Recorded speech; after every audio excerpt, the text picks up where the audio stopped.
Tinubu, as well as an award night in recognition of certain individuals who have played crucial roles in ensuring Tinubu's victory at the poll. This is a high-profile event which will host dignitaries within the president's circle from Nigeria. This event is strictly by invitation. Your invitation card is your pass. 1,000 South African rand gets you an invitation card and the Ankara chosen for the event. The victory celebration and award night in honor of President Bola Ahmed Tinubu holds on Saturday, the 22nd of July 2023. Red carpet and arrival start at 5 p.m. and the event starts by 6 p.m. Venue, Da Vinci Hotel, Nelson Mandela Square, Sandton, South Africa. For more information, contact +27 84 26 10617 or Dr. Bumi Alabi, Chairperson, Planning Committee, or +27 72 75 20804.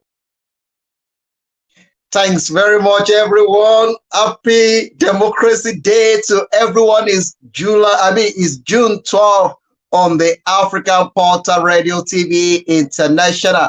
As we've been talking about it, it's live right now in our studio. We're going to be having one of our very own, the great leader of our time, the High Chief Lekan Alabi Maye Olubadan will be joining us live and direct on the African Portal Radio TV International, and also is the Secretary General of MKO Abiola Dynamic Group. He's going to be live and direct on the African Portal Radio TV International. For those of you that you are connecting, kindly share, like, let it go viral. But before that, listen to this. It's part of the celebration. It's part of the information we have for you. One Nigeria, we make sure we do this jingle in all the language in Nigeria. All the language in Nigeria represents in this jingle. Enjoy this as we are getting to the celebration on the African Portal Radio TV. Democracy Day on the African Portal Radio TV with Oloye Lekan Alabi Maye Olubadan of Ibadan. We are coming. Stay tuned. Don't change the dial. Appreciation.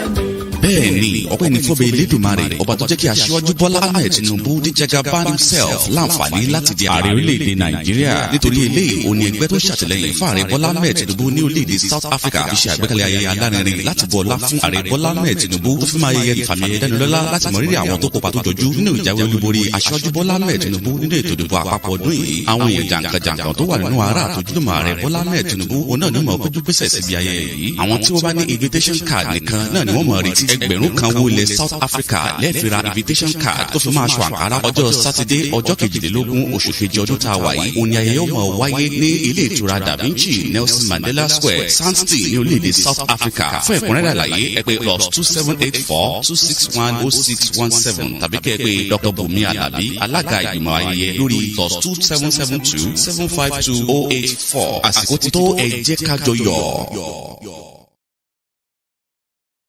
Àsìkò ti tó, ẹ jẹ́ ká jọ yọ̀. Ire lójú owó rí, ire báyìí náà ni kó bá wọlé ẹnìkan kan wá. Mo dúpẹ́ pé òkò lọ́wọ́ Adédayọ̀ tó jẹ́ kí gbogbo fídíò yìí tó jẹ́ kó di èyí tí a lè gbé sórí fọ́nrán sí gbogbo àgbáńlá ayé. Mo kí yín tẹ̀ṣọ́, mo kí yín tológun, mo kọ́kùnrin, mo kóbìnrin, mo kọ́mọdé, mo kágbà, mo káṣẹ ọ̀dí, mo kí lóyè, mo kí gbogbo ọ̀tọ̀ kúlùlù pátápátá. Ọgọ́gọ́ ọ̀nà báyìí náà ni aláké san, tẹ́rí bá jẹ tí ò bá yóò ìgbẹ́ lójú mi ó tì. Ojú òní táwa ìbàjẹ́ òsì ní bá wa ní rí gbé sọ̀rọ̀ bí ó ṣe bí ọmọ. Olóyè Lekan Alabi ni wọ́n máa wọlé sórí àtàgbé yìí lónìí tí àjọmọ́ nífọ̀rọ̀ jómi tóró ọ̀rọ̀ lórí ètò àti tí ń lọ lónìí káàkiri àgbáńlá ayé àti lórílẹ̀‐èdè Nàìjíríà. Democracy Day ní bí ọdún mélòó sẹ́yìn ní 1993 náà ni àwọn ọmọ orílẹ̀‐èdè Nàìjíríà náà dìbò. Àdìbò gbogbo èèyàn jáde, wọ́n túyáyá tọkùnrin tóbìnrin náà dìbò yìí, wọ́n dì í mọ́ ṣe ń dì í àfi bí wọ́n ṣe wá mú ìbò tán sọ di èdì, tí ìbò yìí wá di èdì tó wá di èyí tó jẹ́ pé ó wá lápú lọ. Olóyè MKO Abiola òun náà ni àwọn ọmọ orílẹ̀-èdè Nàìjíríà dìbò fún, ṣùgbọ́n ìjọba Babangida ní pẹ́ńtápá sí o kò sí bí olóyè MKO Abiola bí ó ṣe dórí àléfà. Ṣé ráwọn ológun tán bá ń sọ̀rọ̀ nípa èṣù àti tán bá ń sọ̀rọ̀ nípa àwọn ẹlẹ́mìí burúkú tí ẹ̀mí ibi wà nù wọn. Ológun fẹ́ẹ̀ jẹ́ àwọn gangan ni omi tó yẹ kán fi dá gbogbo àwọn ẹlẹ́mìí burúkú láyé, ológun náà fi dá. Nígbà ni olórí ológun nígbà Babangida ó náà ń bẹ láyé báyìí, ń bẹ láyé. Ó kàn tẹ̀ wá máa ń dùn mí nígbà wọn kan tó jẹ́ wípé àtẹnujẹ ò jẹ́ kán mọ tí wọ́n ń ṣe. Wọ́n tún wá mọ ọlọ́mọ bá ẹni tó kó wa sínú wàhálà àti kòró. Wọ́n tún lọ́mọ bá pé ẹgbọ́n kí lẹ sọ nípa nǹkan báyìí dìbò tá a dì í ẹgbọ́n kí lẹ wí. Àwọn tó yẹ kán ti gbé sí mẹ́wọ̀n tó yẹ kán lẹ́wọ̀n gbére. Kábíyèsí Elédùmarè bí wọ́n ṣe nù o, yóò fà yóò gún Abíọ́lá kú o, MKO Abíọ́lá kú. Ẹ wò á wọlé sójú òpó ètò yìí lálẹ́ yìí, lọ́sàn-án yìí, nírọ̀lẹ́ yìí, ní gbogbo tó bá wù kó máa bọ́ sí lọ́dọ̀ yín. A mọ̀ gbé olóyè Lekan Alabi wọlé tí wọ́n wà á mọ nàmbẹ́ fún wa bó gan lọ̀rọ̀ yìí ṣe jẹ́, bó gan ló ṣe rìn. Ta ni MKO Abíọ́lá nígbà ayé wọn? Ipò wo náà dì mú? Kí lẹ fẹ́ mọ̀ nípa June 12? Kí sì ni àwọn nǹkan tó pakasọ nípa June 12? Ẹ jẹ́ ṣí ojú òpó lẹ̀ kí n wò ó bóyá mo lè gbé olóyè Lekan Alabi wọlé sórí àtàgbé yìí, kémi àti wọn kájọ máa ní fọ̀rọ̀ jomitoro ọ̀rọ̀ lórí bí gbogbo ẹ̀ ṣe ṣẹlẹ̀ àti nǹkan tí a ní mọ̀ nípa June 12. Àwọn ni akọ̀wé ẹgbẹ́ tí ń ṣe kòǹkárí MKO Abíọ́lá àti ohun tí ẹni mọ̀ nípa MKO Abíọ́lá. Wọ́n jẹ́ ògbóǹtarìgì, àwọn náà ni Maye Olubadan ti ilẹ̀ Ìbàdàn. Mo kí ní gbogbo ìlú tó bá wù kẹwàá, mo kí bàbá Olúbàdàn ti ilẹ̀ Ìbàdàn. Mo kórí adé o, mojúbà kábíyèsí, kí kábíyèsí ó pẹ́ bí mo pẹ́ ṣe pẹ́, kí kábíyèsí ó pẹ́ lórí àléfà, kí kábíyèsí ó pẹ́ lórí àpèrè. Àwọn bàbá o, mo kí kábíyèsí Olúbàdàn ti ilẹ̀ Ìbàdàn. Mo sì kí Ọ̀ọ̀nìrìṣà olórí gbogbo ládéládé káàfàtà. Mo kí kábíyèsí, mo kí Ọ̀ọ̀nìrìṣà, mojúbà yín o, mojúbà yín, mo kí wọn láàfin. Mo kí wọn nífẹ̀ẹ́ òdáyé níbi tí ojúmọ́ rẹ ti mọ́ wá. Mo kí wọn ní gbogbo ìlúká gbogbo orílẹ̀-èdè Nàìjíríà, ní gbogbo ilẹ̀ kóòtù òjìrè. Mo kí yín pé ẹ kú bójú ọjọ́ ṣe rí, ẹ kú fọmọnìyàn ṣe. Orí àtàgbé tá a wọlé sí yìí, ètò bàbá ètò ni. Mo ti ń pe bàbá wa olóyè Lekan Alabi. Tá a bá porí akọni ìdà láfi lálẹ́ gàràgà. Bàbá ò wọlé sójú òpó tèmi àti wọn tí àjọmọ ni. Bàbá mi mo kí yín o.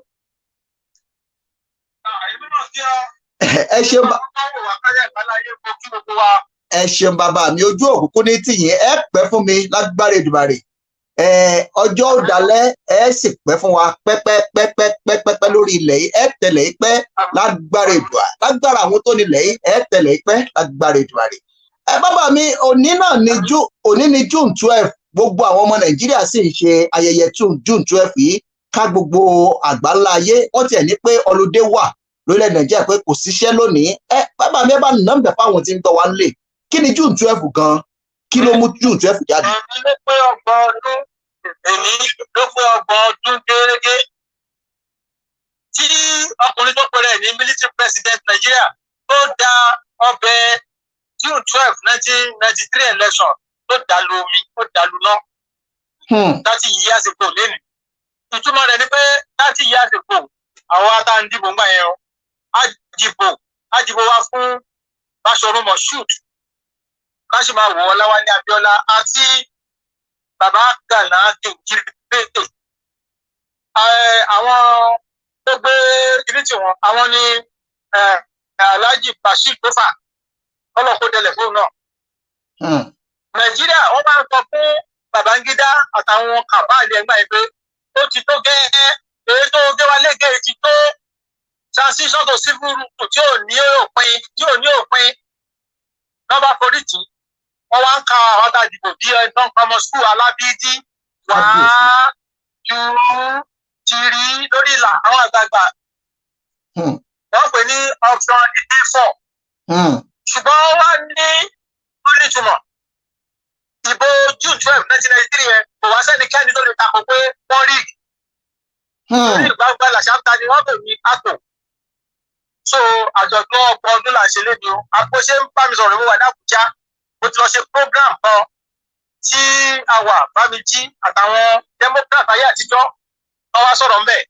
Asari Dòkúbọ̀, Frank Kokori, Ọ̀ṣẹ́ Ọmọlẹ̀ rányàn wá. èmi náà tí mo sọ̀rọ̀ láti yá gbogbo mo wà ń bẹ̀.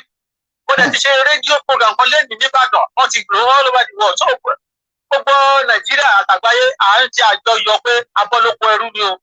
Lórí June 12 Nàìjíríà bọ́lóko ẹrú o.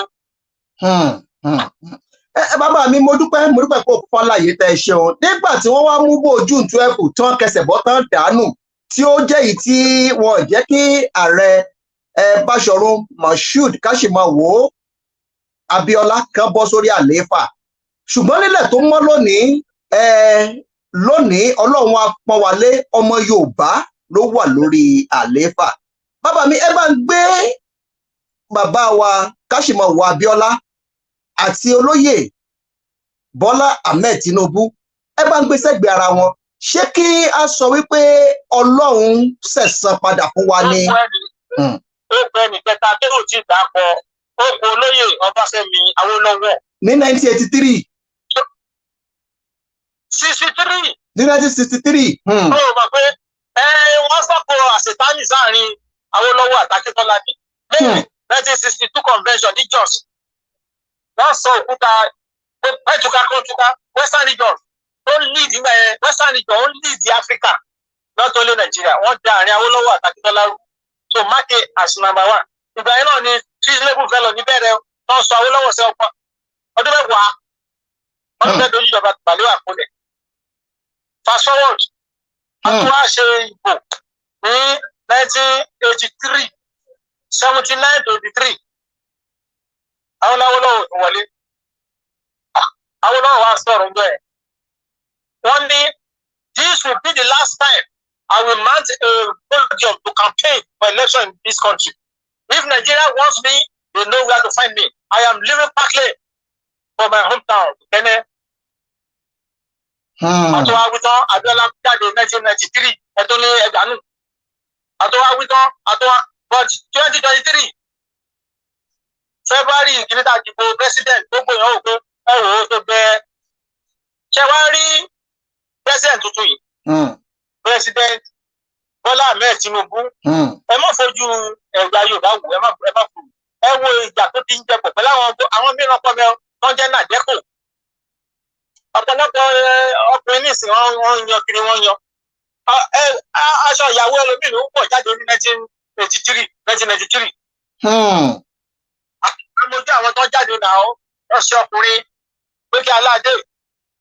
So ìjìyà táwọn kan ti jẹ yẹn ọ̀rọ̀ ẹni gbogbo wa ń jẹ báyìí. Ẹni wá wà níbẹ̀ tó bọ́ sí fún torí àwọn ọmọ kéékèèké náà tí 1993 wọ́n lè má mọ ìtàn táà sọ yìí. Bẹ́ẹ̀ni. Nígbà wa kọ́ sí ni pé a fẹ́ máa tẹ̀lé constitution Nàìjíríà láì fi ẹ̀yà wò láì fi ẹ̀sìn wò láì fi ìṣe wò. Ó ní àwọn kan ṣe ń kí gbẹ́ngbà yìí pé Muslim ticket ṣé yóò ṣe ó ti dùn báyìí o. So òfin Nàìjíríà ni ó gbọ́yé àwọn ìgbésẹ̀ sí ààrẹ Tinubu ti pé ni 23 steps 23 fundamental steps. Ara rẹ̀ ni àwọn tó ní wọ́n sọ pé wọ́n máa fojú kan lé ẹjọ́ àwọn tí wọ́n yọ kó nípò. Nàìjíríà ò lè ṣe tẹ́lẹ̀ àyà àwọn tó ń lead àyà wọn máa já bọ́tọ́ ọmọkùnrin ò kì í ṣojú. Ire gbẹ̀ngbẹ̀. Ire gbẹ̀ngbẹ̀ ti dé. Under the constitution tó kó ṣe ààrẹ àwọn ọmọ àgbàdárí irọ́ àwọn ọmọ Katsina ọ̀dọ́ Katsina jù bẹ́ẹ̀ lọ. Ìgbà tí kọ̀ọ̀kan yín nù. Abálájọ náà tí bàbá Bọ́lá Ahmed ti sọ pé èmi ló kàn nígbà tí wọ́n tún fẹ́ dáná náà díẹ̀ ló kù wọ́n fẹ́ dáná díẹ̀ bí kán mú wọ́n gbé pọ́lísì jáde tówó sílùú níbò kọ̀la táwọn èèyàn lówó. Ọgbọ́n tí mo sọ ni aláwọ̀ àwọn coalition for youth democrats wọ́n ṣe ìfọ̀rọ̀wérọ̀ láàárọ̀ yìí. Èmi ò mọ̀ pé ọ̀gbẹ́ni Dàrúbò yẹn bí mọ̀ pé sáré ẹni ọ̀pẹ́ wáyọ̀ bá ó gbọ́n nǹkan tó wí ni. Ó ní èmi náà ló kà ó náwó sí kókó rí èmi náà ló kà ó náwó sí aṣojú ọ̀ṣẹ́ ọmọlẹ̀. That is tó o bá ti jẹ́ ọmọ Nàìjíríà tó o ti pé ọmọ ọdún 18 tó o lọ ẹ̀wọ̀n rí lórúkọ rẹ̀ ó bàjẹ́ ẹ̀tọ́ rẹ̀ pé àpótíbò ẹ̀tọ́ rẹ̀ ó pé as councillor chairman House of Assembly governor minister president gbogbo wa ni o ìrèdè. Bàbá mi ẹ bá ń gbé fóònù ẹ bá ń gbé sójú yín àwọn èèyàn ń tẹ́lẹ̀ méjèèjì wọn láwọn fẹ́ rojú yín páwọn fẹ́ mọ̀ páyé yìí ni mò ń bá sọ̀rọ̀. Èmi ni Ìlàmídà èmi ni o èmi ni ẹ ò ṣe èmi ni ṣé ẹ ti rojú mi. A ti rí báyìí bàbá mi a ti rí báyìí ẹ bá ń sún sálẹ̀ jẹ́. Ṣé wàá rí bá ń sọ fún wọn pé ọ̀pọ̀lọpọ̀ ó máa ní pé ṣé ẹgbẹ́ jẹ́ lè máa làbí ẹ̀ náà ni. Ọmọ ìbínú ní ìjùbá ìlọ ọmọ èké ni mí o. Ọmọ èké pátápátá. Bàbá mi ẹ pẹ́ fún wa àgbàlagbà nínú pé àgbóhùnsáfẹ́fẹ́ tá a bá ń sọ̀rọ̀ nípa iṣẹ́ ìgbóhùnsáfẹ́fẹ́ Ọlọ́run gbà fún yín nínú iṣẹ́ yìí ó di eyín tinú tẹ̀yìn. Bàbá mi ẹ ti dé orí ọ̀fẹ́ láti bá olóyè MKO Abíọ́lá tó ti dolóògbé ẹ bá wọn ní ọ̀pọ̀lọpọ̀ ìfọ̀rọ̀jomitoro ọ̀rọ̀ ẹ sì ti kọ ọ̀pọ̀lọpọ̀ nǹkan nípa wọn láàárọ̀ yìí àwọn àpilẹ̀kọ kan wà tẹ́ jù sí mi tí wọn ó máa kà lórí ètò yìí náà pẹ̀lú ẹ bá ń sọ díẹ̀ nípa àwọn iṣẹ́ tẹ́ ti ṣe pẹ̀lú olóyè MKO Abíọ́lá àti nǹkan tí àwọn èèyàn gan nímọ̀ nípa àwọn nǹkan tí ẹ ń kọ nípa wọn. ẹ̀sẹ̀ ìjọkan lè ọkọ̀ kan máa ń ríra wọn. 1981 ni mo kọ́kọ́ rí Báṣọ̀run MKO Abíọ́lá sójú ìwókù lójú àlá báyìí. A lọ sí Abẹ́òkúta àwọn ẹbí bàbá wa Dáúdà Sóróyè Adégbèrò wọ́n ṣe first Adégbèrò memorial lecture wọ́n ṣe ní Aki Olúbadé Ibẹ̀ Center. So mo wá tẹ̀lé ọ̀rẹ́ mi lọ Rasheed Adégbèrò ọmọ bàbá Dáúdà ni tó ti di pásọ̀ báyìí. Abíọ́lá náà fi ṣe chairman lecture yẹn 1981 ó dẹ̀ fi tọ̀wọ̀tọ̀wọ̀ sọ pé èèyàn mélòó ló mọ Abíọ́lá 1981. Ẹ̀gbọ́n tó fi sáko mẹ́wàá àárọ̀ mẹ́wàá àbọ̀ mọ́kànlá lù mọ́kànlá àbọ̀ àwọn àgbẹ̀wò ẹgbẹ́ abẹ́rẹ́. So Rasheed ó wá lọ sí orí àìpẹ̀kù òun àti MC wọ́n fẹ́ bẹ̀rẹ̀ ìfọ̀rọ̀wérọ̀ yẹn. Bá ṣe gbọ́ ariwo láti ìkúlé Aki Olúbadé Center nìyẹn.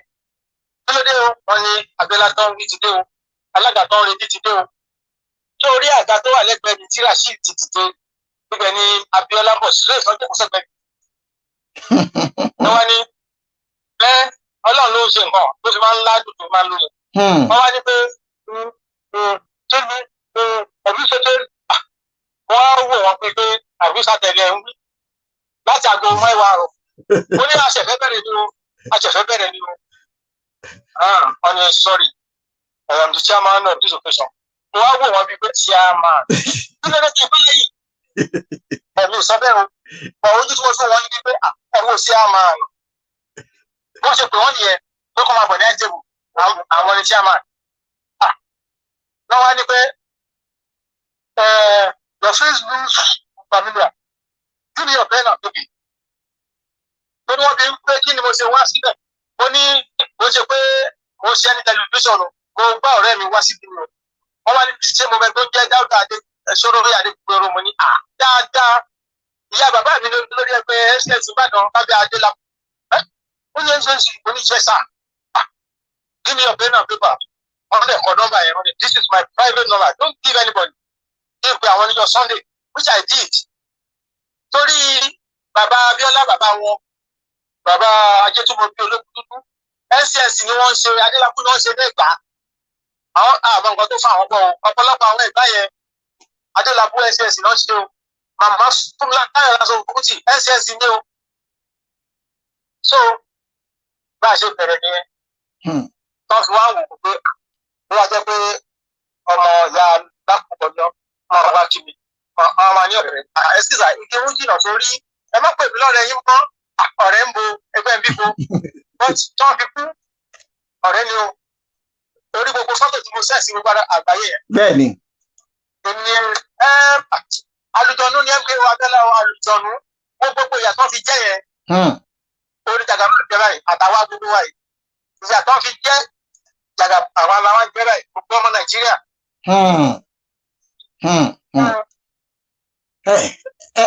Nígbà tí Abíọ́lá ń wí kí ló ń wí? Ó dìjà lórí ọ̀rẹ́ rẹ́rù kan lórí ọ̀rẹ́ rẹ́rù kan báyẹn. Ó ní ẹ jẹ́ kí ajẹ́ ipò.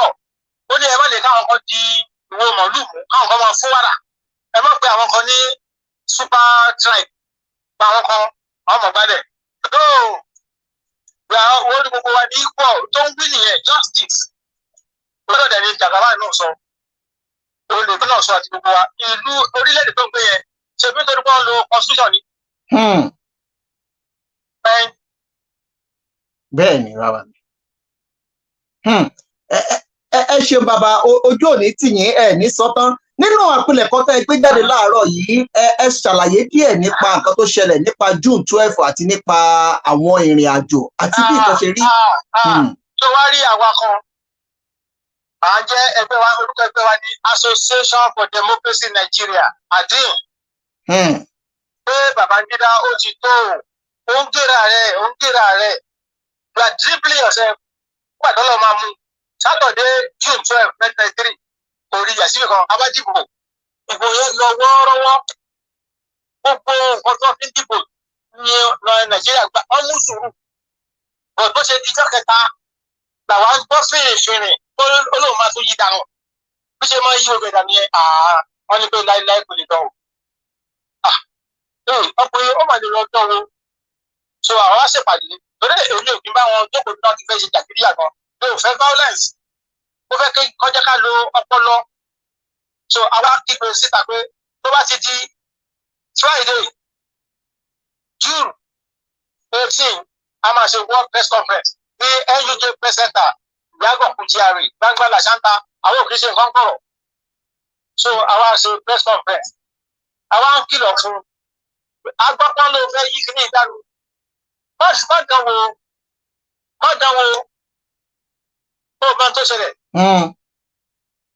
June 23rd 1993 June 23 Babangida wa lọ ṣe broadcast lálẹ́ pátápátá ó bá yí dànù ó lóun àná gbogbo ayé ló ń takò pé kí àlá mú ọ kí àlá gbé so àtìgbà yẹn ni àti ń wò pé ẹ̀yin ẹ mú sùúrù ẹ má jò táyà lójijì ẹ má fọ gíláàsì ìjọ tí Ọlọ́run bá máa gbèjà mẹ̀kúnnù ọ̀nbọ̀ olùwádé tí olùwádé Jagaban ọ̀pọ̀kú sẹ́nitọ́ Bọ́lá Ahmed Tinubu àwọn ni wọ́n wọlé pẹ̀lú Shettima gbàkejì wọn so gbogbo àwọn èèyàn máa ń gbà fọ́lọ́run èèyàn lè bá jánu ẹjọ́ Ọlọ́run bá ti yàn ó ti yàn ni. ẹni Ọlọ́run bá ti yàn Ọlọ́run ti yàn ni. a lọ ọdún mẹ́rin pé tó bá tó wá wu bàbá Jagaban lọ tẹ́gbẹ́ wọn bá fà wọn kalẹ̀ kan tó ṣe òfin gbà wọn láyè láti lẹ́ẹ̀mejì. ẹ ṣe bàbá mi ẹ kò kó pẹ́ fún wa àgbà yóò dalẹ̀ àgbà òsì ní tán lórílẹ̀ bàbá mi bí akọ̀ròyìn àti bí agbéròyìn síta àwọn iṣẹ́ wo lẹ ṣe tó jẹ́ iṣẹ́ ìwádìí pàápàá nípa June 12 tó jẹ́ èyí tó jẹ́ ó jinlẹ̀ tí ọ̀pọ̀lọpọ̀ àwọn oníṣẹ́ ìròyìn nígbà tí wọ́n tiẹ̀ lè gbé ta tí wọ́n sì mọ̀ nípa rẹ̀. wọ́n ní ìwé kan lẹ́yìn wọ́n ní ihu paid the piper is 82. ṣe ráwọn oníròyìn wọ́n bá jìnnà dénú nǹkan tí ẹni tó ní publisher chairman ẹgbẹ́ òṣèlú tó ṣe ó ṣe pé dandan ní iléeṣẹ́ yẹn ṣe no wọ́n tẹ̀lé òfin wọ́n tẹ̀lé nǹkan tí ọkọ̀ wọn bá wí. so gbogbo àwọn tó ń sì wà lẹ́nu iṣẹ́ ìròyìn báyìí kọ́ má nítorí pé ọ̀gá bínú àbí ọ̀gá ò ní fẹ́ má ṣe tó bá wù ẹ tẹ̀lé òfin ẹ la àwọn èèyàn lọ yẹ pé ayé gba búrẹ́dì àti kóńgò ráìsì ó ti parí ẹ bá gba kóńgò ráìsì ní ìsìn ọjẹ ó jẹ láwọn ọmọ ẹ ó jẹ mọ wọn. ó ti jọ ọhún. fẹ́mi tó bá tẹ́lẹ̀ lọ́rùn àwọn ẹgbẹ́ òṣèlú wọ́n tẹ̀lé òfin ṣùgbọ́n wọ́n láti mú inú àwọn aráàlú tó títì omi iná ẹlẹtíríkì security wọ́n lè pèsè fún wa àjọ máa gbádùn. ó dà bàbá mi ẹ jẹ́ ṣe báyìí nígbà tí ní ọdún 1993 o ipò wo lẹ wà nígbà o ipò wo lẹ dìmú kí sì ni ipò wo lẹ dìmú lọ́dún 1993 ibo lẹ wà nígbà o. mo ṣe press secretary gómìnà ní ìpínlẹ̀ ìwé àtijọ́ àwọn ìpínlẹ̀ yẹn sì ló ń pè ní ọ̀ṣun àtẹ̀lé. I was press secretary to 4 governors 1983 to 1989 Chief Bọ́lá Ìgè Major General Ọlọ́dọ̀ Ògúnbọ́lá the late Brigadier General Adétúnjì and the late Brigadier General Ṣàṣàyàn Ọ̀rẹ́sọ̀yà. Ìgbà tó wá di 1989,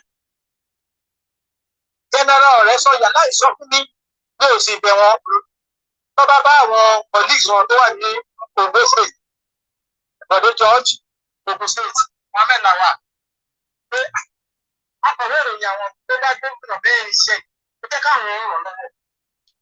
Pé ọjọ́ kan yàn mí, the first public affairs manager of Ondo Investment Company Limited. Bí mo ṣe di public affairs manager ní August 7, 1999. So ilé iṣẹ́ òkòwò ìgbà àkọ́kọ́.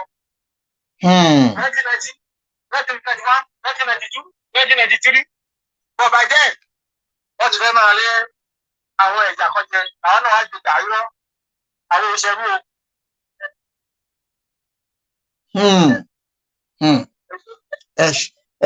Ẹ ṣeun bàbá, ojú òní tí mo mọ̀ pé ìlú Àbújá lẹwà, ó sì ti ń di pé ilẹ̀ ti ń ṣú díẹ̀ bó ti mọ̀ pọ̀pọ̀lọpọ̀ kan wà wájú yín láti ṣe.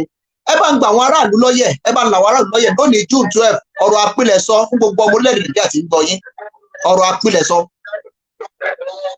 Ààrẹ wa, Ààrẹ Bọ́lá Ahmed Tinubu àti ẹgbẹ́ òṣèlú APC, wọ́n sọ pé kò sí ẹlẹ́yàmẹ̀yà, kò sí pé bóyá eléyìí ń ṣara wa, gbogbo wa la ní ìjọba yìí.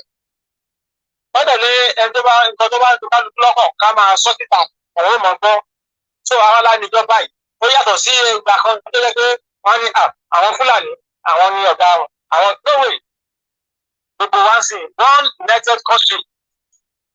Láti wọn máa wá ìlọsíwájú fún. So kíkálukú fọkàn balẹ̀. Wọ́n ní tí ọ̀rọ̀ ayé wa tó bá rú wa lójú, kọ́ wá bá wọn kan jọ bá wọn ṣiṣẹ́ àgbò síta. Irú ẹ̀ ni ẹ̀yin ṣe yìí. Oní rédíò yẹn South Africa ló ti ń ṣe ètò. Ó kì í gbèsè yẹn nìkankan, gbèsè yẹn nìkankan. Dáwà wà fún un. Wọ́n pè ní United Balanced Country. Ẹ ṣeun bàbá mi, ojú òní tì yín, ẹ pẹ́ fún wa lágbára Èdùmàrè. Bàbá wa Olóyè Lekan Alabi, àwọn náà ń bẹ lórí àtàgbé tẹ́bà tí wọ́n jọ ní ọ̀rọ̀ jomitoro ọ̀rọ̀. Bàbá kí n tó jẹ́ kí ọmọ ọlẹ́jẹ́ sáré wọnú èdè ìbò ní pẹ́rẹ́nsẹ́ torí àwọn tí ò gbọ́ èdè Yorùbá kẹrin bá ń kí wọn kẹlẹ́ bá gbọ́ yín. To everyone listening to us, thank you very much. We are having a beautiful conversation. It's June 12 and it's coming to you from the African Portal Radio TV International with one of the great leader and the media icon. Yes, Baba mi. It's not just June 12. Yes, sir. 38th anniversary. 38th. 38th anniversary. Ẹ wo, Baba mi. 1993 to 2023, 30 years ni Baba mi. 30 years ni. Ó wá lámì, ó tún lápẹẹrẹ. Ẹ wá o. Ṣé Yorùbá ṣe dáadáa? Ẹ jẹ́ ká fún ní òkú ẹ̀. Ìjọba ààrẹ àná. Muhammadu Buhari àti Pòfẹ́sọ̀ Yẹmí Ọ̀ṣínbàjò. Ìjọba wọn ṣe dáadáa o. Àwọn ni wọ́n dá history padà sí curricular school. Àwọn náà dá history padà o. Because ọmọdé ò bá gbọ́ ìtàn, ó yẹ kó bá àrọ́bá. Kó bá àrọ́bá sì bàbá àtàn. Wọ́n ṣe dáadáa, wọ́n ṣe dáadáa bẹ́ẹ̀ yẹn o. Wọ́n ṣe dáadáa o. Pé ká gbóríyìn fún wọn náà, ká gbóríyìn fún ìjọba àná pé wọ́n gbìyànjú. Ẹni tó bá ṣe dáadáa, ẹ jẹ́ ká yìn ín. Ẹ bá ṣe dáadáa, ẹ jẹ́ ká yìn ín. Wọ́n ní inú dídùn tó móríyá, ẹ bá yìn èèyàn, yóò ṣe dáadáa. Agbóṣùbà. Èyí táwọn náà kàn ṣe torí èrò olórin kórí má mì. Onírú wọ́tà bíìlì tó bẹ́ẹ̀ tó ń dáhùn tí àwọn fẹ́ ṣe wọ́tà bíìlì àwọn ṣáà wọ́n lè bí Buhari pé kí aláàdé kí ni tí wọ́n wọ́tà bíìlì yìí. Wọ́n sọ pé gbogbo oko tí odò bá ti yabẹ̀ adágún omi ó di ti ìjọba àpapọ̀ ipò ọba wọ ìjọba Tinubu ó ti wọ́gilé kò sí wọ́tà wé bíìlì kankan omi odò tó bá wọ ọkọ̀ bá ká lórúkú ni kó lọ wẹ̀ ń bẹ̀. Torí tí gbogbo àríwá ẹni pé tẹ́lú apá màálù tí ọ̀gbẹ́ bá ń gbẹ wọ́n lè tẹ̀lé ọ̀tẹ̀ wọ́n lè jà sọ́ ní ṣẹ́ẹ̀tì wo sà. Ó ní gbogbo bí tó bí bá ṣe wáyé o. Ó ní tẹ̀ bá ti ẹ̀dí odò wọ́n lè tó bí bọ́ ẹnu wọ́n lè tẹ́nu bọ̀ kọ̀ǹga yín. Kí aláàdé kí la gbé kílẹ̀ ìjú yìí. Tó dẹ̀ wọ̀ pé ìgbé táwọn àyàn fẹ́ gbà yẹn olóko irú Ọ̀ṣun Òṣogbo lóko yọ o. ṣé wọ́n pé wọ́n máa ń ṣe àjọ̀dún yẹn lọ́dọọdún. bẹ́ẹ̀ni. Ọ̀ṣun Òṣogbo festival. bẹ́ẹ̀ni. Federal Ministry of Water Resources yóò kàn kí pé wíìkì mi ló Ọ̀ṣun festival dí sí àwọn Ọ̀ṣun àti ìrẹ́lá ọmọ bí aláàjẹ. Wọ́n náà gbọ́. ǹgbọ́n ń gbọ́ yín bàbá mi. Àwọn ẹran fẹ́ wá. Àwọn ẹran fẹ́ wá omi wọ́n dẹ̀ fẹ́ sọdún. Ó ní wọ́n mọ̀ọ́dún ọmọ tẹ̀lé wọn. Mọ̀ọ́dún ọmọ tẹ̀lé mi wọ abúlé. Kí ló wá dé? Ṣáà wá ti sọ nípa àwọn ajẹran báyìí báwọn ọmọ pé màálù pọ̀ dá. Òun ṣe lè gbé ká sí oyè síwájú ẹ má pè pọ̀ dánìkan. Wọ́n ń fún màálù. Ẹ ṣe bàbá mi ojú òní tì yìí. Ẹ wo àwọn kan ń jẹsẹ̀ mọ́lẹ̀ wọ́n ní kí ìjọ torí Ọlọ́run kí n sọ ìbò díẹ̀ kí jẹ́ káwọn ọmọ kan tí à ń sọ mo ní ayẹyẹ ọjọ́ tá à ń ṣe lónìí tó ń ṣe ayẹyẹ yìí tó ṣe pàtàkì 30 years anniversary of the great day June 12 live and direct on the African Portal Radio TV International with one of the great leader and the media icon, the High Chief Lekan Alabi, the Maye Olubadan of Ibadan, live and direct here in Pretoria, South Africa. Sir, I really appreciate your time on this broadcast this hour. I just want you to please greet all the Nigerians. Some of them, they say they don't understand the Yorubas. I just want them to feel along as well. All of us, whether in Nigeria, whether outside Nigeria, that we love democracy, that we love equity. We are celebrating the 30th anniversary of June 12, 1919 victory of Abiola today. Today is exactly 30 years ago that Nigerians, irrespective of color, religion, tribe, voted overwhelmingly for National Abiola as our president. So today is the 30th anniversary. We shall celebrate many more anniversaries in a united country that there will be plenty of food, jobs, security, and happiness. Thank you very much. I really appreciate it. Bàbá mi mo dúpẹ́ kó lọ́wọ́ yín ojú òní tì yín torí àkókò wa ẹ jẹ́ kẹ́ máa fèyí ṣèlọ́kọ̀ lójú òpó. Mo dúpẹ́ pé a pè yín ẹ wá láti wá bá wa sọ̀rọ̀ lónìí tí í ṣe ọjọ́ pàtàkì June 12. Òun náà ni à ń fi ọ̀rọ̀ gbà yín à ń bọ̀rọ̀ jomitoro ọ̀rọ̀ láti ìlú Àbújá lẹ́wà tí ẹ ti ń bá wa sọ̀rọ̀ lórílẹ̀-èdè South Africa. Kẹ́ tó máa lọ kúrò lójú òpó bàbá mi ẹ bá ń dúpẹ́ lọ́wọ́ gbogbo àwọn ọmọ Nàìjíríà ẹ bá ń dúpẹ́ lọ́wọ́ gbogbo àwọn ọmọ Olubadan. Ọlá náà fẹ́ ṣe inauguration the 10th National Assembly. So àwọn ọmọ ẹgbẹ́ wa ọmọ àjòròsùn ní Ìbàdàn ààrẹ ẹgbẹ́ wa ló kó wa wá sí Àbújá fún ètò yẹn o. Gbogbo àwọn bàbá ọba la wà ní ìhò. Àwọn ọ̀gá ńlá àwọn ọmọ àjòròsùn. Gbogbo àwọn ọ̀gá wa mọ́gàjí akéré bẹ́ni mọ́gàjí òkú ẹ̀sán bẹ́ni pẹ́sidẹ̀ntì àlì orin Adémọ́lá Abdulgani olóògbé alálejò ìyàwó rẹ̀ lórúkà. Ọgbọ́n kan tí ń dún lẹ́yìn mi. Mo ń gbọ́ kókó pọ̀ ká. Kò jẹnẹrétọ̀ láti pé ẹgbẹ́ kúrò. Wọ́n ti ní wá dùn pé àwọn ọmọ ẹgbẹ́ wa kan wọ́n máa kúrà fún ọlọ́la pẹ̀lú àwọn míì kan wọlé. That's the new Nigeria. Nigeria of merit. Nigeria of purpose. Forward ever, backward never. Ẹ ṣe bàbá mi. Wọ́n ti ṣe ọ̀mẹ́tíríkà n'Íbàdàn. Wọ́n sọ bẹ́ẹ̀ mo gbọ́ bàbá mi mo gbọ́. Ìbàdàn ni always the first. Gbogbo nǹkan rí first television first knowledge building first university. Ìbàdàn máa tó ti ṣe mọ́tò ẹ̀lẹ́tíríkì mọ́tò tí wọ́n mọ̀ lọ ẹ̀lẹ́tíríkì. Kábíyèsí Ìbàdàn. Èmi gan dúpẹ́ kí wọ́n bí mi lẹ́bàdàn. Ẹ bá ń kí Mọ́gàjí Akéré pé mo kí Mọ́gàjí Akéré pé mo kí wọn o mo kí wọn. Mọ́gàjí Akéré ó ń bọ̀ síkà mo gbé sí. Mọ́gàjí Akéré mo kí yín. Gbogbo àwọn bàbá ẹgbẹ́ àgbààgbà ọlọ́pọ̀ yìí bí kò fẹ́ dárúkọ àwọn ọ̀gá ológun nìkan wọ́n ti kọ́ sí alágbádá kọ́mọ̀dé olú ẹ̀ ló tó pé ológun níjọ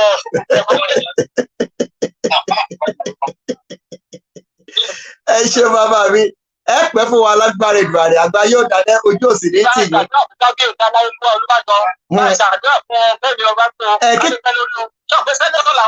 bẹ́ẹ̀ ni sẹ́nitọ̀ bàbá mi mo kábíyèsí mo kí kábíyèsí. Ọlálẹ́kan Ìṣọ̀lá balógun òkúmádé jù. Àwọn yẹn ti ṣe sẹ́nitọ̀ rí náà. bẹ́ẹ̀ ni. àwọn ọba ni ẹ. bẹ́ẹ̀ ni. àti gbogbo àwọn ọba orí adé àtàwọn láìní ìyálòpé àwọn obìnrin. ẹ ṣeun bàbá mi ojú òní tì yín ìbàjẹ́ òsì ní báyìí mo kí kábíyèsí láàbí kẹ́mi kábíyèsí ó gùn kí kábíyèsí ó pẹ́ bí wọ́n pẹ́ ṣe pẹ́ kírùkẹ̀rẹ̀ kó dókin lọ́wọ́ kábíyèsí kí kábíyèsí kó pẹ́ lórí àléfà lórí àpèrè àwọn baba ńlá wọn. bàbá mi mò ń gbọ́ o. ibi tí wọ́n ti ń jọ tó ìlàsà lọ́sẹ̀ ọdún kìíní o. bẹ́ẹ̀ni. ẹ múra sí ẹni kí n wá àwọn sọ̀rọ̀ lórí Yorùbá. bẹ́ẹ̀ni bàbá mi. bẹ́ẹ̀ni. ẹ yọjú ọ̀rọ̀ tó wà ní kò yé mi o. a yọjú rẹ̀ bàbá mi orílẹ̀-èdè South Africa náà ń ṣe mọ̀nàmọ́ná lẹ́tà tá a jù sí yín orí afẹ́fẹ́ mo ti sọ yìí wọ́n fọwọ́ kò sí bá ṣe fi lẹ́tà ránṣẹ́ tá à ní sáyẹ̀ kò sí mọ́ ẹgbẹ́ fi lẹ́tà ránṣẹ́ tá à ní sáyẹ̀ ṣùgbọ́n. nǹkan tí mo bá sọ fún àwọn èèyàn mi àwọn ò ní gbà. á yanjú ẹ̀ bàbá mi lágbára Èdùmàrè á yanjú ẹ̀ gbogbo ẹ̀ ó bọ̀ tó ṣe kó bọ́ sí ẹ̀yin tí gbọ́ ní gbogbo àgbáńlá ayé ojú òní tiwa ìbàjẹ́ òní bá wà lérí gbé sọnù bí ó ṣe bí ọmọ lágbára Èdùmàrè orí atájọ́ tá a wà yìí June 12 náà ni the 30 years celebration live and direct on the African Portal Radio TV International with Olóyè Lekan Alabi the High Chief Lekan Alabi live and direct on the African Portal Radio TV International. And we are having the conversation about the June 12 and telling us about what happened 30 years ago as the election of Oloye Kashimawo Olawale Abiola was denied by the current government of Babangida then, and everything was nullified, which caused a lot of turmoil in the country then. But to God be the glory, 30 years after, we go to another poll and Nigerians decide, and the election favor the Yoruba land again. And the great leader of our time, Senator Bola Ahmed Tinubu, become the president of Nigeria. And that is one of the celebrations that we are having on the African Portal right now, right here. And by the grace of God, tonight we are going to be having the conversation. We continue with one of our very own, the Oba Bere Folashade Olabanji Oba. We be on the African Portal as well, that we are going to be having the conversation together about this great day, June 12, 30 years ago. The June 12 election was one of the great elections in the history of Nigeria. But unfortunately, the election was nullified by the current government of IBB, Ibrahim Badamasi Babangida. And to God be the glory today, we have something to celebrate, and it's a public holiday in Nigeria. So I congratulate all the Nigerians, home and abroad, and I say happy Democracy Day to all the Nigerians, both home and abroad. And it's coming to you from the African Portal Radio TV International here in Pretoria, South Africa. I sincerely appreciate everyone connecting to this broadcast this hour. And I want to sincerely thank every one of you that you are calling, every one of you that you are sending messages, every one of you that you are commenting. I really appreciate it. Thank you for the pleasure of your time on the African Portal Radio TV International. And later in the day, we're going to be bringing one of our very own, like I said earlier on, the Arabian Olabanji Oba will be on the African Portal Radio TV International. And from here, we're going to be having another beautiful conversation again about the June 12, about the MKO Abiola, and we are going to be talking about the progress that we are looking forward to see during the regime of Senator Bola Ahmed Tinubu. I really appreciate our leader, the great icon, High Chief Alabi, Lekan Alabi. I really appreciate your time on the African Portal Radio TV International. Thank you for the pleasure of your time on this broadcast this hour. To everyone, it's time to celebrate. It's time to celebrate our democracy, and it's time to celebrate our freedom. from the military government. And we thank God that 30 years after, we have the democracy in our country, Nigeria. The great Nigeria, the great voice of Africa, that we believe that we are still going to be the giants of Africa. Even though the challenges that have faced us have made us to be ants of Africa. But it's time for Nigeria to pass back to be in its right position as a giant of Africa. Everything to make us the giants available for us. The human resources is there. The natural resources is there. God have blessed us with good weather. So the country have all what it takes to be the giants of Africa. Even though the bad leadership have made us to become an ant of Africa. But it's time for us to bounce back. It's time for us to take over. It's time for us to get back to our right position as the giant of Africa. It's time for Nigeria to get it right. And if Nigeria can get it right, the continent of Africa will be the great continent. And the Africa will also get it right. So the Nigeria, the success, the breakthrough of this great continent, Africa, lies in the hands of Nigeria. So let's arise and deliver this great country from the turmoil, from the challenges, from the problem, from the bad leadership that have put us in the mess in the past. Let's come out of the corruption.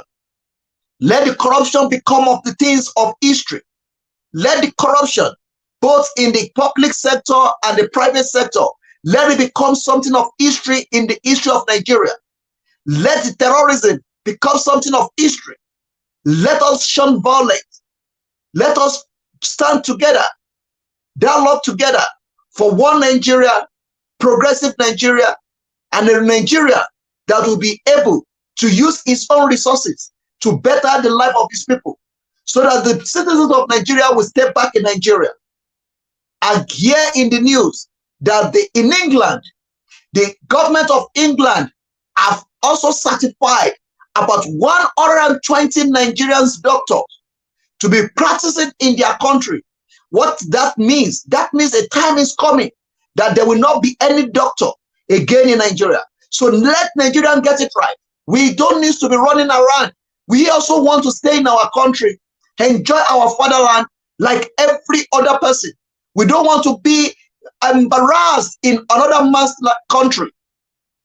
We don't want to be embarrassed in another man's country. We don't want to be calling kwere in South Africa. Can you imagine a country like South Africa that Nigeria pay a lot of money to deliver? During the when South Africa, during the apartheid in South Africa, Nigeria played a very great role. But today, all that is not longer recognized. Nigeria has been treated as a dog in this country. And it's time for us to go back home, settle down in our own land, living side by side with our parents as well. So we pray for a better Nigeria. And we pray for the current government of this current administration under the leadership of Asiwaju Bola Ahmed Tinubu, that they will get it right to make Nigeria become a great country, that the foreigners that are living in our country will also enjoy the wealth. And at the same time, the citizen as well will be able to come back home and play a vital role for the progress of our great country, Nigeria. It's June 12th, is Democracy Day. And I'm reporting from Pretoria here in South Africa. This is the African Portal Radio TV, your one-stop media house where everyone have a say. And for everyone that wants to be part of this great African Portal, you can call us on +277 0333584. We are the Lion Voice of Africa. The unity of Africa is our core cause. And the progress of Africa is our main thing. So we call the main thing the main thing. And the main thing is the progress of Africa. The unity of Africa, to value our culture and our language, to make sure that the African language remains, and to make sure that we get to a place where we can use African language to address Africa, not using this useless English to address ourselves. English is not our language. We are using it because that is only the medium of communication right now. As we are celebrating the June 12th in Nigeria, which is Democracy Day, we call on all the leaders in Africa to come up with an idea, a curriculum that will find a permanent solution to this foreign language using in our continent, and to ban this language and coming up with a language that will unite us as Africa, that Africa will be able to be communicating in their own language. How come the country like French is coming to Africa to dominate Africa and be using their own language and forcing their own language on us? French is not African language. In Congo, DRC, in Congo, Brazzaville, let us shun French. French is not African language. Speak your own language. Stop speaking French. Stop speaking Portuguese. Stop speaking English. Stop speaking any foreign language. Let us embrace our language. It's time, because the idea is to destroy African language, to make their own language to take over Africa. That is part of the advanced colonization. And we have to decolonize. And the only way to decolonize is for us to say no to foreign languages in our countries. Let us embrace our own language. Thanks to South Africans for believing in their language. Can you imagine? This is the day that we need to tell ourselves the reality. In South Africa, if you travel all over South Africa, you will see Afrikaner school in each and every area. You're living in Waterkloof, there is almost like 10 Afrikaner school where they only speak Afrikaans, teaching their children Afrikaans. That means they were planning the future of their language. How many Zulu school do we have in South Africa? How many Xhosa school do we have in South Africa? How many Ndebele language school do we have in South Africa? How many Yoruba schools do we have in Nigeria? How many Hausa school do we have in Nigeria? How many Igbo school do we have in Nigeria? How many Swahili speaking school do we have in East Africa? It's time for Africa to wake up to the reality of the time. The next colonization is coming from the language. Let us secure our language. Let us sustain our language. Sustainability of the African language is very, very important, and it should be a paramount thing. Our language can never disappear if we embrace who we are and embrace our language. So I'm using this day to call on all African leaders. Let African language become the priority, become one of the most important things that will be passed to our generation. The Africans, the white South Africans, they were making sure that their language continued. They speak their language to their children. That is why if you go to all the areas, most of the school in South Africa is owned by Africans, where they are speaking Afrikaans. The Afrikaner schools, almost everywhere in South Africa. But there is no one Zulu schools where the language Zulu is being the medium of communication. Africa needs to wake up to the reality of the time. These people have seen beyond what we can see. That is why they were using the ideology to destroy the language of Africa. That is why they make their language become so important. There is nothing important in this language that I'm speaking. English is as every other language. Nothing is important about it. Don't let anybody make English become an important language in Africa. Any foreign language is not important in Africa. This is Africa. English belongs to England. We are not from England. We are Africa. We need to speak our language. Let the British be speaking their English. Let the French be speaking let the France be speaking their French. Let the Spanish be speaking their Spanish. Let Africa speak their own African language. Enough of forcing your language on us. Thank you very much, everyone joining us. I really appreciate it. As we are celebrating the Democracy Day in Nigeria, we call on all Nigerians, both home and abroad, speak your language to your child. Train them in your language. Don't let anybody make you feel inferior by speaking your language. Anything but one book, Bala, you do anything by Johnny Paye, lyric based on the viewership, your my date, Mary, was a good day, Milan. Yoruba ni mi, èdè Yorùbá sì ní parẹ́ láì sábà. Ire lójú owó rí, ní lójú owó mọ̀ rí, àní dààmú, àní rí gbé sọnù bí òṣèlú ọmọ. Ọpẹ́ pàtàkì lọ́wọ́ olóyè Lekan Alabi àgbàlagbà sọ̀rọ̀sọ̀rọ̀ tó sì jẹ́ agbóhùnsáfẹ́fẹ́ náà pẹ̀lú adúpẹ́ pé òkun pé àpè wọ́n wá sórí àtàgbé ètò yìí a máa bẹ ọ̀bẹ ní bẹṣu ìran àtẹ́lẹsẹ̀ á sì bẹ̀nà ẹ̀ ń bá ní àmọ́ bọ̀ nìkan là ní débálé o mo dúpẹ́ pé òkú lọ́wọ́ ọgbọ̀n yìí tó fẹ́ràn wa yìí tó wò wá yìí tó ń tẹ̀lé wa ẹ̀yin tẹ́lẹ̀ fi ti yín gbé tiwa lárugẹ orí àtàgbé tá a wà yìí the African Portal náà ní nílùú Pretoria ibẹ̀ la wà ibẹ̀ la ti ń dá kẹ̀kẹ́ lúkẹ́ yìí kọ́lọ̀ kójọ náà àánú rẹ̀ kó má bá tiwa jẹ́ kọ́lọ̀ má gba ire kó má gbà kó lọ́wọ́ wa ire lójú owó rí ire náà ní kojú wọn máa rí ayọ̀ àti ìbùkún náà ní kó máa wọlé ẹnì kọ̀ọ̀kan wa ẹ̀yin tó fẹ́ polówó ọjà yín tẹ́fẹ́ fi ti yín tẹ́fẹ́ gbé tiwa lárugẹ àbí ẹ fẹ́ ká gbé yín ta àbí ẹ fẹ́ ṣayẹyẹ òkú àgbà àbí ẹ fẹ́ ṣayẹyẹ kówù tẹ́fẹ́ fẹ́ ṣe ẹ pè wá sójú òpó +277033584 àwa náà ni àṣà pàdíà tó balẹ̀ sílùú Victoria lórílẹ̀-èdè South Africa àwa lóhùn làgàdà tó làkà gbogbo àgbáńlá ayé pátápátá ní gbogbo ilẹ̀ ní gbogbo ìlú tọwọ́jẹ̀ tó ń jáde ni mo ti kí yín wípé ẹ kú ojúmọ́ ẹ kú ojúmọ́ ẹ kú ojúmọ́ ẹ ní dààmú ẹ sì ní rí gbé sọnù bí ó ṣe bí ọmọ lọ́la agbára ìjọba rẹ̀ níbi tó bá wù kẹ́ wà níbi tó bá wù kẹ́ máa gbé ire náà ni kó máa bá yín gbé ayọ̀ ni kó máa bá yín gbé ìbùkún Elédùà kó máa bẹ́ẹ̀ ní kọ̀ọ̀kan wá gbé ṣẹṣá ti mọ̀ wípé kò sókè méjì lẹ́yìn ọ̀run bí báàsì ò bá sè kò sí nǹkan tí bá a láfẹ́ lá ọ̀dọ̀ wa náà ló dànù sí ẹ máa bọ̀ lọ́dọ̀ wa ẹ wá polówó ọjà yín lọ́dọ̀ wa ẹ já tẹnu bọ̀rọ̀ yín tá a bá tẹnu bọ̀rọ̀ yín bí ìgbà tí àkókò fẹnu sọ igi ni tí African Portal bá gbé ọ̀rọ̀ yín ẹ wò ó jọ sátidé tó kọjá mo wà níbi ètò kan níbi ayẹyẹ 70th birthday Professor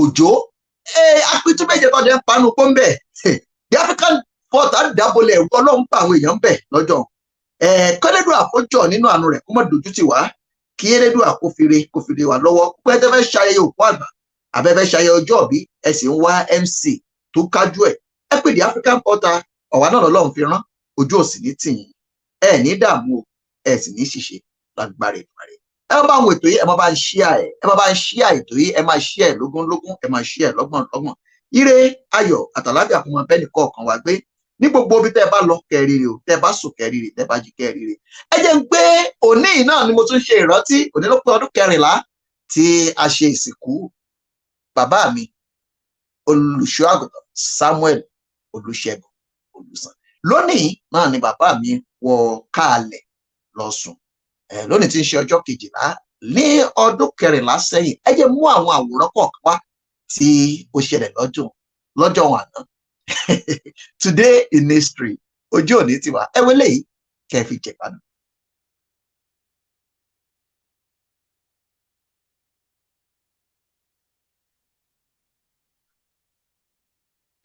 ó náà lẹ́ ń wò yìí ní ọdún 14 sẹ́yìn nígbà tí olùṣọ́ àgùntàn Samuel Olúṣẹ́gun Olùsàn tán ti dolóògbé tí wọ́n ń wọ káàlẹ̀ lọ ọjọ́ náà rèé bí àná yìí ọjọ́ òpẹ́ lọ yìí náà wo 30 years tá à ń sọ̀rọ̀ rẹ̀ ní 1993 wọ́n rántí àjọ lọ ṣe ìwọ́de ni ẹgbẹ́ mi báyìí náà ti yìnbọn fọ́ ẹnìkan níka lórí bíríìjì Academy nígbà ẹ wo báyìí bàbá mi ti lọ wàrí àṣà Elédùà àkójọ ọ̀nà àánú rẹ̀ kó bá ń tẹ́ bàbá mi kó bá ń tẹ́ sáfẹ́fẹ́ rere iwájú tó ń fi sílẹ̀ kò bàjẹ́ o ẹ̀yìn tán sì fi sílẹ̀ náà kò bàjẹ́ iwájú tán kọjú sí ó dáa ẹ̀yìn tán fi sílẹ̀ kò bàjẹ́ gbogbo àwọn ọmọ àtọ̀rọ̀mọdọ́mọ wọn ń ṣe légbè lẹ́yìn yín olùṣọ́ àgùntàn Samuel Olúṣẹ́gun Olùsàn ẹ máa sùn láyà olùgbàlà o títí a fi pàdé lọ́jọ́ àjíǹde iṣẹ́ tẹ́ ẹran wa náà là ń jẹ́ yìí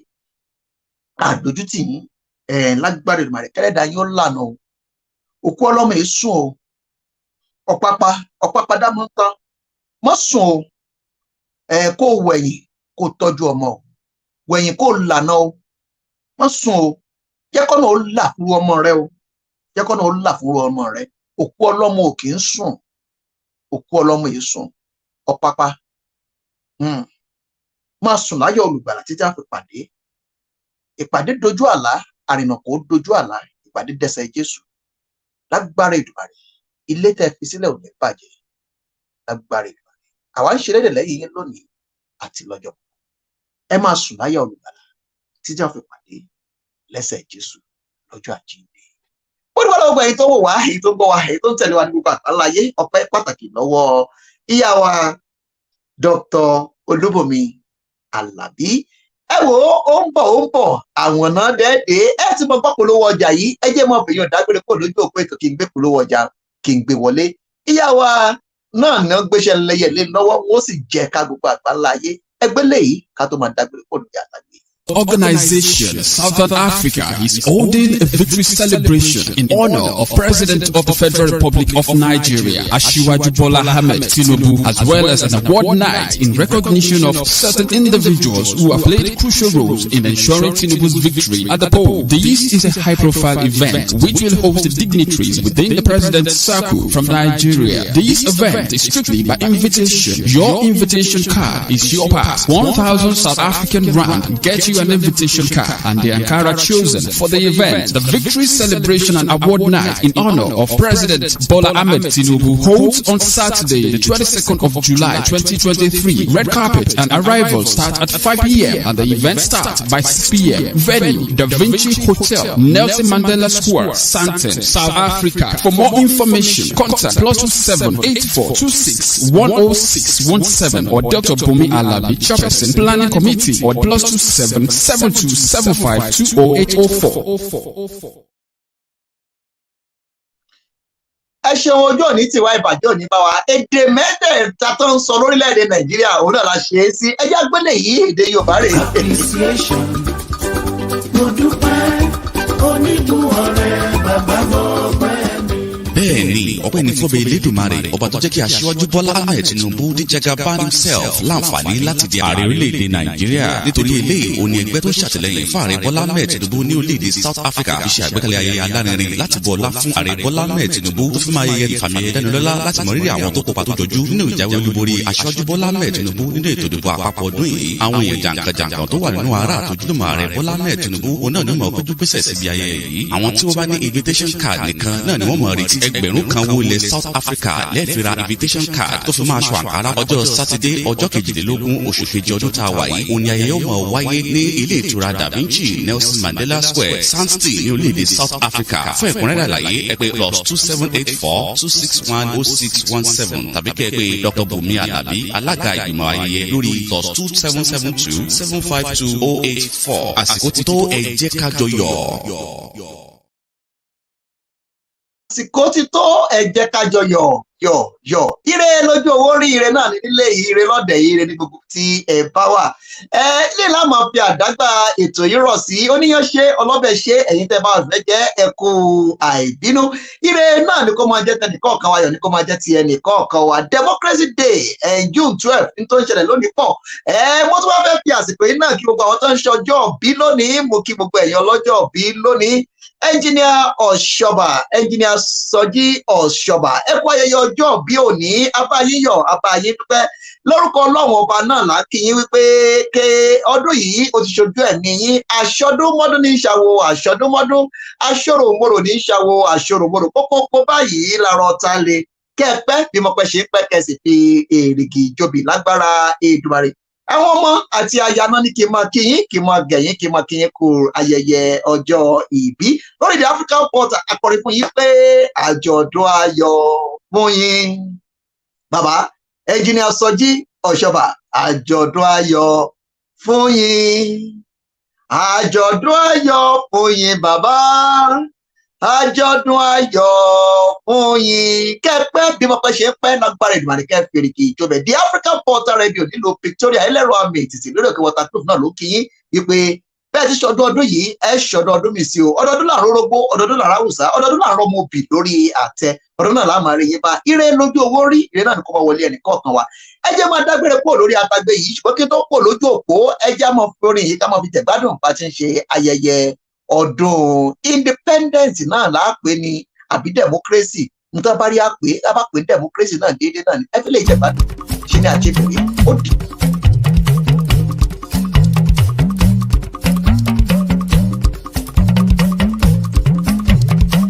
ó ń pè é.